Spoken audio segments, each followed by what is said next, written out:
You're listening to the Build a Better Business series from the More Than More podcast. We're here to share the tools and strategies you need to journey from survival to significance with your leads, team, systems, and money. Let's get started. All right. Good morning, Angela and Dylan. And I'm super excited today to be back in the driver's seat. I'm not usually over here. I invited Dylan as my guest. And we're going to talk about kicking off the brand new year, which is honestly hard to believe that we're talking about kicking off 2026. Feeling old. And just how quickly time goes, yeah. It's a big number, 2026. 2026. I'm going to have to keep framing it so I can say it correctly when we get there. So yeah, we're kicking off 2026 with two ideas in mind. And you came to me with this idea and I said, yeah, this is a simple way to think about two really important things that everyone should be doing with their business to kick off the year. And that's starting with a plan and the right activities. So I guess before we dig into those more specifically, give me a Dylan high level, why are those the two things? Trying to remember our conversation from Right? a few weeks ago. I mean, maybe the framework that I was thinking about at that point is we tend to overcomplicate some stuff. Specifically, maybe me sitting in this seat. We have a lot of complicators in our company, but I think our agents can overcomplicate things. It's part of why we framed the 4S journey the way we did, where we start with what you really just need is a simple business plan. Right. And we overcomplicate all the parts that needs to be. But we need to have a plan of action. We need to know what we're going to focus on next year, what our multipliers are, what our crucial results are going to be. Those are my favorite words right now. Mm-hmm. Because you got to know the direction that you're heading in and what to focus on. And we know we want to get started early because we know that spring starts in January every really year. It does, yeah. And we know that the activities that we engage in early in the year set the path for the rest of the year. So yeah, intentionality in a plan is step one. And then it really just does come down to activities produce results. Yeah. And I think I think there's almost a mythical power to that. Yeah. And I think we underestimate the power of the inputs that we put in January and February because there's this 30, 60, 90-day lag time. Yep. You don't see it right away. But I think the formula for success is not that complicated. Know now where you're going to be starting and focusing your energy in January, February. Yeah. And then have a daily plan of action to ensure that your priority in a time where it's easy to stay home. It's cold outside. You don't really want to go out. Mind's not in the best place because you haven't seen the sun in 3 months. Yeah. Driving the bumpers or creating the bumpers for how you're going to focus January, February seems like the formula for success for the rest of the year. Yeah, I totally agree. And I the best feeling as a coach when I get to work with people is the realization of, oh my gosh, yes, all that work that I did put into doing things in January, February when I wasn't necessarily feeling the fruit of that really laid out their successful year, which is so fun. The problem is by the time things are good in March, April, May, you attribute it to the spring market. Yes. Instead of the work you did in January, February. But what we've had the luxury of seeing and observing and tracking over the years is the people who engage in the sales contests that we typically do, which let's be honest, they're not sales contests, they're activity contests. They're activity contests, yep. But they're designed that way intentionally to focus everyone's attention on go and do the things that need to be done in January, February. But we get to see who focuses on those contests and who doesn't. And then the correlating impact of that 3 to 6 months later. 100%. And there's no question that there is a correlation and a causality there. Absolutely. So we're going to dig into the plan first. So kicking off this activity challenge, one of the things that you're going to show us that you've been working on is your plan. And so this needs a name. Dylan and I sat down yesterday, coming up with some names, right? It's not the best. Are we ready? I don't know. I don't know. I shared it with the group yesterday, and what'd they think? They were not in love with where we landed. Okay. So I have a few. I thought we'd actually throw them out, if you don't mind. We're going to have people help us some of these name ideas, and I think they should help us name it. For those of you who are at Roundtable, let's back up a little bit. We gave you this beautiful piece of paper, or actually foldable cardstock, with this 10-year or lifetime, 10-year, 3-year, 1-year, and quarterly plan. We put this in front of you, and it needs a better name. Originally called the Business Planner for Long-Term Goals. Yeah, if you look at the cover, and that's a lot of words. We'd like to come up with something more pithy. Here's a couple options. Help us name these. So Dylan and I came up with Backtrack Blueprint which we like. The group thought backtrack maybe had some negative connotation. So do with that as you will. Strategic trajectory planner, trajectory blueprint. So we need a name. So help us. Please vote. Let us know what your feelings on this are. No, don't vote. We're going to come up with a brilliant name. It'll be perfect and you'll all like it.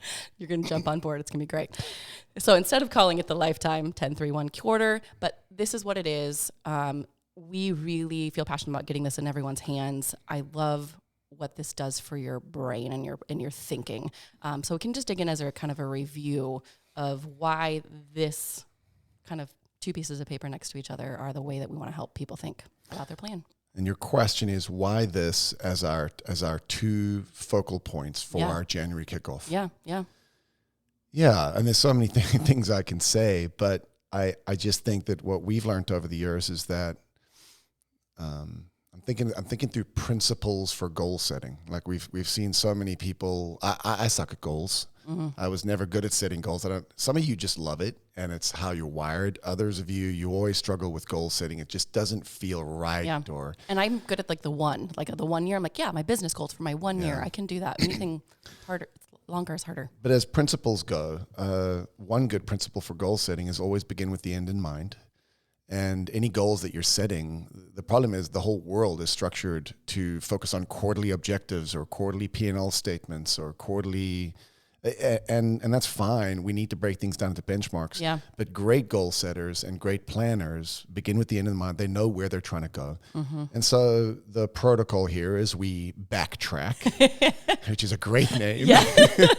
We backtrack from the end, and the end is what we really want our life to be about and what matters to us with our family, our finances, our physical, our body, our mental state, our relationships.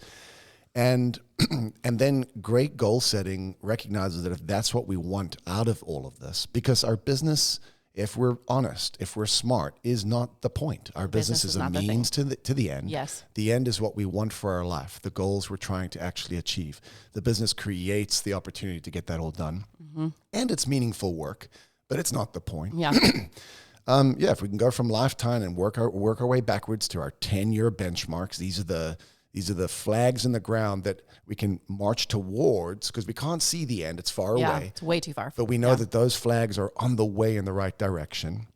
That's going to allow us to create a 3-year picture where we can actually envision what our business, what our life, what things are going to look like. We can get some measurables like how much business will I need to be doing, how many sides, etc. But also where will I need to be in my business and my personal space in order to be on track. A 3-year picture, I can actually create a vision in my head that allows me to march towards, which then I can work backwards towards my 1-year business goals, the production goals, the rocks that I need to establish and get done. And that allows me to get clear on what I need to get done in terms of first steps for the next quarter. And that's what this exercise is. It's an exercise I've been doing for 15, 17 years now through Strategic Coach. It revolutionized goal setting for me because it gave me clarity on why setting 1-year goals mattered. Because all of a sudden it connected me to a greater purpose of where I was going. Yeah, we put this together last year, and I am super passionate about getting this in people's hands because for me, for the first time, honestly, putting these two things next to each other was the first time I really saw the entire picture of starting with the end in mind and working backwards through the things with a greater purpose. So when this is broken down, it was really clear to me that 3-year having both the business and the personal and the way that it works, it just speaks to how it really helps you see the bigger purpose. But at the end of the day, most of our goals are personal. Oh, absolutely. But our business is what helps us get there. Maybe, right? And it's a big part of our lives along the way. And so, it's a means to an end. But I think as you move backwards, you end with a lot of really personal, subjective, lifetime clarity. But as it works backward, that intertwines with your business as the vehicle that's going to help you accomplish that. Yeah, so I think this is just a beautiful pathway for you to take looking at this. And really the other part of that too, begin with the end in mind for me, is really knowing where you're going, right? So I think that you're going to have to help me with this code. I can't think of it, but people aim for nothing with great accuracy, right? Like they just don't even know where they're going. They aim at nothing and hit their target with remarkable accuracy. Yeah, there we go. Good. So give us just a snapshot of your plan, right? So we believe you first have to start with a plan, know where you're going, and then the second layer of this, kind of how we're kicking off the year. What are you in the activities challenge asking people to submit? Honestly, just a quick snapshot to their ASCs with it of the planner. Yeah. Of the, what is it called? The backtrack blueprint. We can do better. I agree. We can do better. So yes, that will be one of the ways that you kind of enter into the challenge. But yeah, so then really after you know where you're going, let's talk about the right activities. So I'd love to just kind of give an overview of why. Again, we talked about this at the higher level, but why the activities matter so much. So let's dig into that a little bit more. That's a question? Yeah, I mean, yeah. Man, why do the activities matter so much? Well, I was thinking this morning about 100,000 years ago when I was selling real estate. And Roger Wheeler, my broker. Oh, so right. Remember this story? I love this. Yes, go. It just occurred to me this morning on the way here. Roger Wheeler, if you're listening, well done. Pulled me and a guy named Kit Curry, my arch rival. We were both new agents. We liked each other, but we hated each other because we were both the new peacocks in the office trying to make it.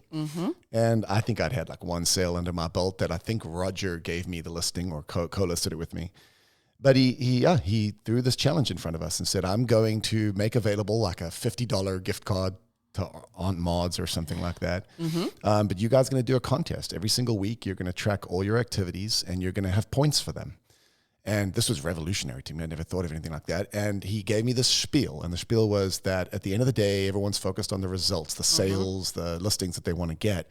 But results just come from your activities. Activities produce results. And this is 22 years ago. Yeah. But I remember the speech very clearly.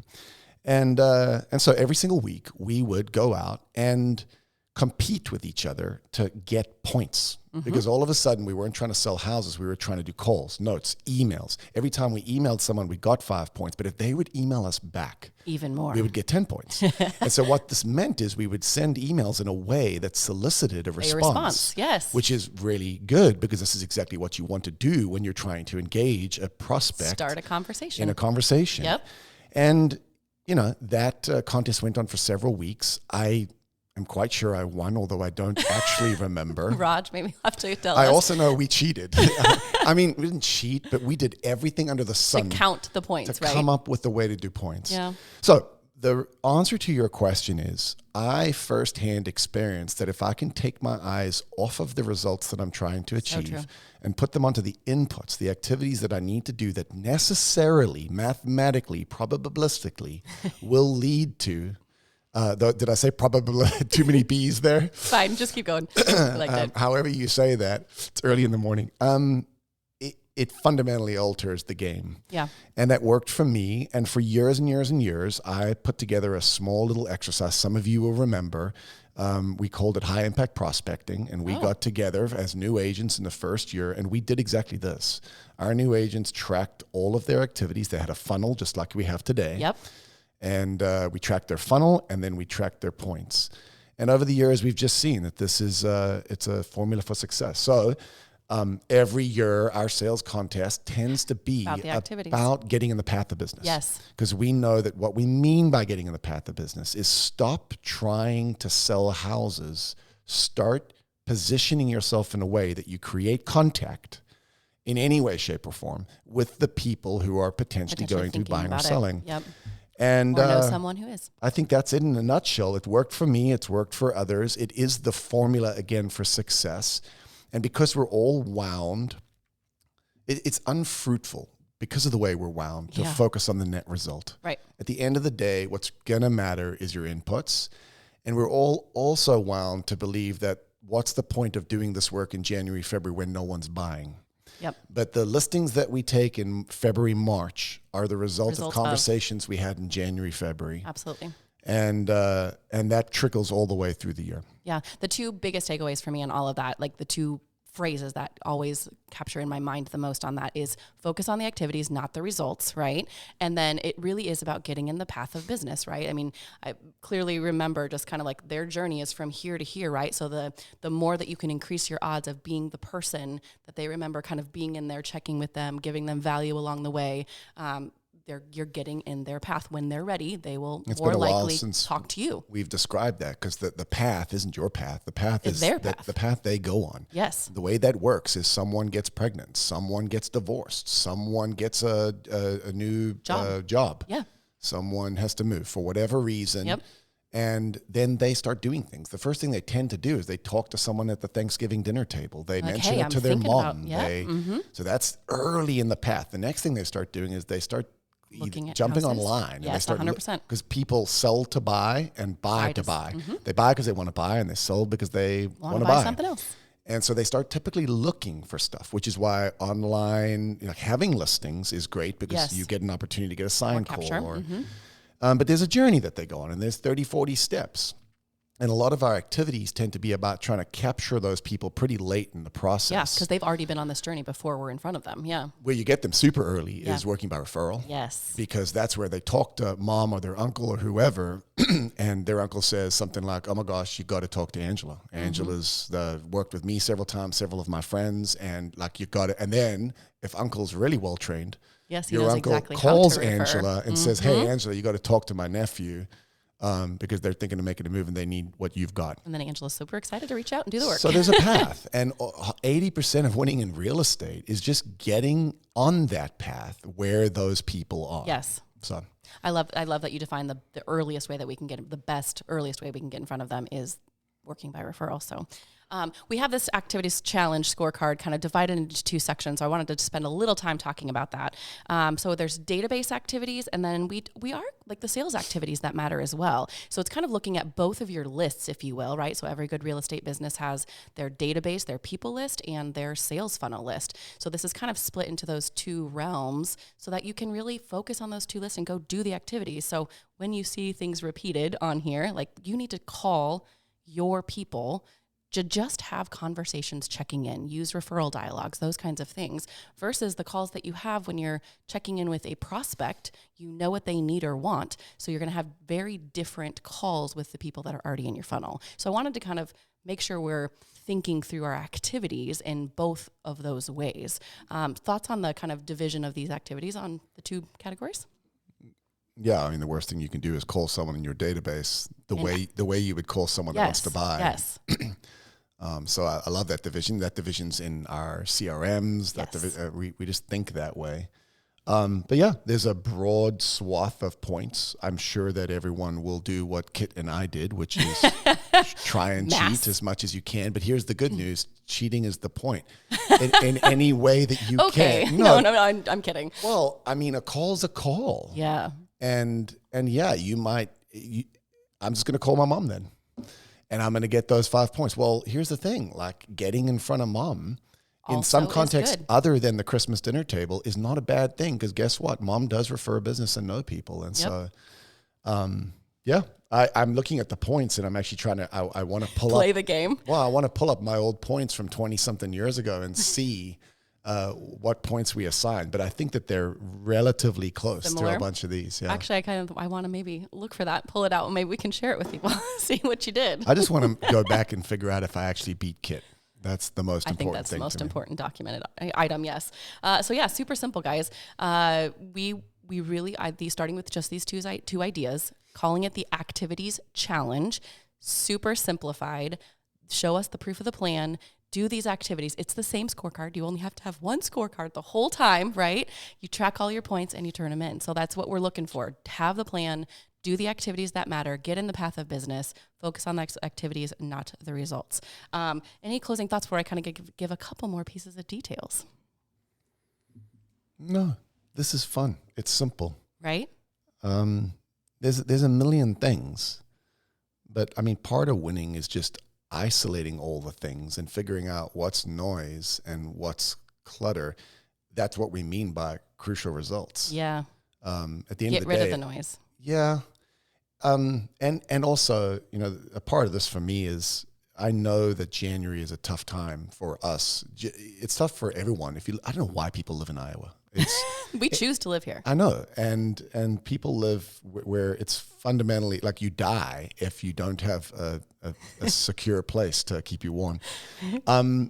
It's seasonal depression's a real thing. I think feeling lethargic this time of year having a restart, like you worked your tail off last year to finally get whatever award you got, and now it's like, oh my gosh, I'm back at zero. Realtor seasonal psychosis. 100%.